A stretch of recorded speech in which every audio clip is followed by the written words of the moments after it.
So at the age of 19, ganito kalaki ang pwede mong kitain. Yes guys, pwede mo yung kitain while working at home. So paano nga ba kumita ng ganun kalaki at the age of 19? Guys, welcome back to my YouTube channel. So for today's video is, isi-share ko sa inyo kung bakit ang pagiging VA or virtual assistant ay maganda para sa mga college student na naghahanap ng part-time at full-time job. So since malapit na ngayong pasukan, yung iba sa atin is mag-start na yung klase nila ngayong araw, tapos yung iba naman is next week na. So naisipan kong gumawa ng video na to kasi alam kong maraming mga college student na nahihirapan financially. So ang trabaho na to is makakatulong siya for example sa mga pang-araw na gastusin, like for example sa grocery, sa boarding house or apartment if naka-apartment ka.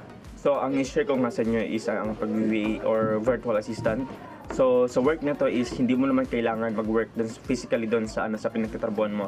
So since VA siya or virtual, it means nag-work ka remotely. So pwede kang mag-work sa boarding house nyo or pwede ka rin mag-work sa school. So before nga tayo makapag-start ng pag-VA is meron tayong kailangang i-ready. So una is yung mga valid IDs. Take note guys, is hindi pwede yung or hindi accepted yung mga school IDs. So ito yung list ng mga accepted IDs. So since estudyante pa nga tayo, ang isa sa mga pinakamadaling kunin natin as a student is yung Philip ID at yung TIN ID, which is yun yung ginamit ko, yung TIN ID guys. At aside sa mga IDs, kasi yung IDs guys is kailangan siya for verification since legit nga to at hindi siya scam. So aside from sa mga IDs is kailangan din natin ng first is laptop, second pala laptop, tapos tablet.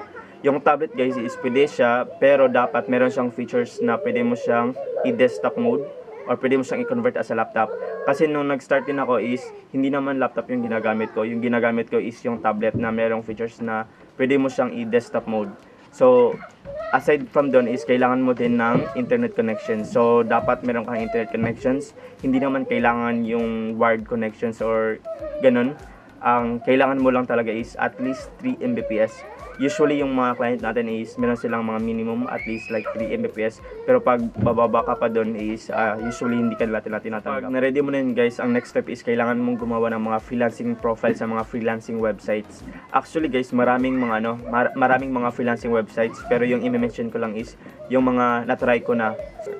Suggested na mga freelancing website is una is yung onlinejob.ph, yung Fiverr at saka yung Upwork guys.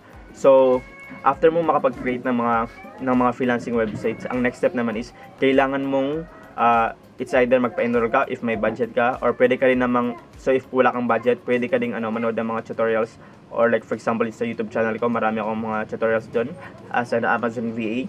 Pero kung gusto mo din mag-social media is pwede din yun pwede din manood ka ng mga social media content doon sa YouTube. Dito naman tayo sa part ng sahod guys. So yung sahod dito is nag-range siya from 15,000, which is never pa ako naka-receive ng ganun kababang sahod, at pwede pa siyang umabot ng 80,000. Nakadepende siya sa experience mo, at nakadepende pa rin siya sa kumpanya na pinapasukan mo. So yun, actually guys, hindi siya nang matter sa sometimes sa ilang years ka na nag-work, kasi may mga times pa rin na katulad ko nung nag-start ako, yung sahod ko that time is medyo malaki na, and then yung ibang VA is meron silang mga ilang years na experience, tapos yung sahod lang nila is $5.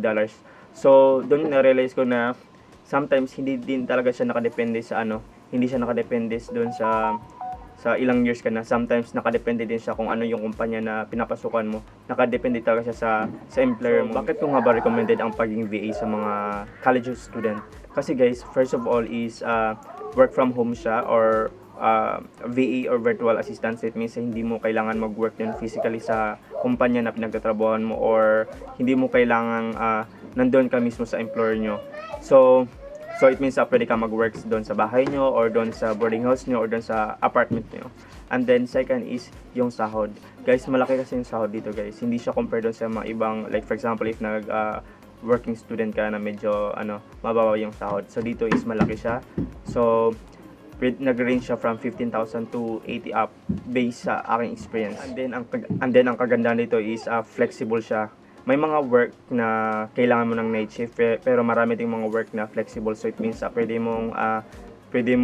ka magtrabaho ng 8 AM, tapos later on ka naman mag-work, tapos mag-work ka ng 1 PM, tapos mag-work ka naman ng 10 PM once dumating ka na dun sa boarding house mo. So, parang kontrolado mo talaga yung oras mo na pagtatrabaho. So, wala kang like amo na magsasabi sa'yo na okay dapat ganito yung oras na trabaho. Pero nakadepende pa rin talaga sa anong work na pinasukan mo. So nakadepende siya sa work, tapos nakadepende din siya sa employer mo. Yun lang naman guys, quick video lang to para sa mga college student. So kung gusto niyo pa ng more information is pwede niyo i-watch yung previous video ko kung saan marami pang binigay na information about sa pag-VA or virtual assistant. Thank you.